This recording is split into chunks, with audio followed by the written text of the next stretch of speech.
ভুল বিকাশ নাম্বারে যদি আপনি টাকা পাঠিয়ে দেন তখন আপনি কি করবেন, নিশ্চয়ই আপনি সেই নাম্বারে একটা কল করবেন, কল করে সেই ব্যক্তির কাছে আপনি টাকাটা ফেরত চাইবেন।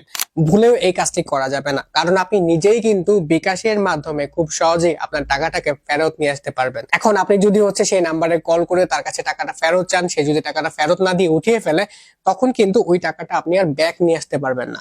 সো কিভাবে আপনি বিকাশের মাধ্যমে টাকাটাকে ফেরত নিয়ে আসবেন, সো চলুন সেটা আপনাদেরকে দেখিয়ে দিই। প্রথমে আমরা বিকাশ অ্যাপসটি ওপেন করে নিয়ে সেন্ড মানির যে অপশনটি আছে এখানে চলে আসবো। এখানে চলে আসার পরে আমাদের ভুল নাম্বারটি যদি নন বিকাশ নাম্বার হয়ে থাকে তাহলে এখানে দেখতে পাচ্ছেন যে 1 রয়েছে, সো আমরা এখানে ট্যাপ করব। দেন আপনি দেখতে পাচ্ছেন যে এখানে কিন্তু টাকার পরিমাণ এবং নাম্বারটা শো করছে। এরপর এখান থেকে আমরা যে বাতিল অপশনটি দেখতে পাচ্ছি, এই বাতিলের উপর যদি আমরা ট্যাপ করি, দেন আমরা এখান থেকে এটাকে হা করে দিব, তাহলেই আমাদের অ্যাকাউন্টে কিন্তু টাকাটা চলে আসবে।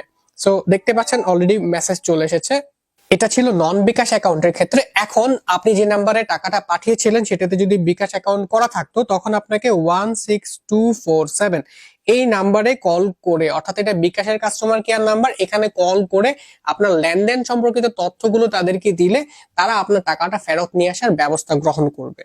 সো ভিডিওটা অবশ্যই সবার কাছে শেয়ার করে দিবেন যাতে সকলেরই উপকার হয়, আর পেজটাকে ফলো দিয়ে রাখবেন এরকম ইম্পর্টেন্ট ভিডিও আরো পেতে।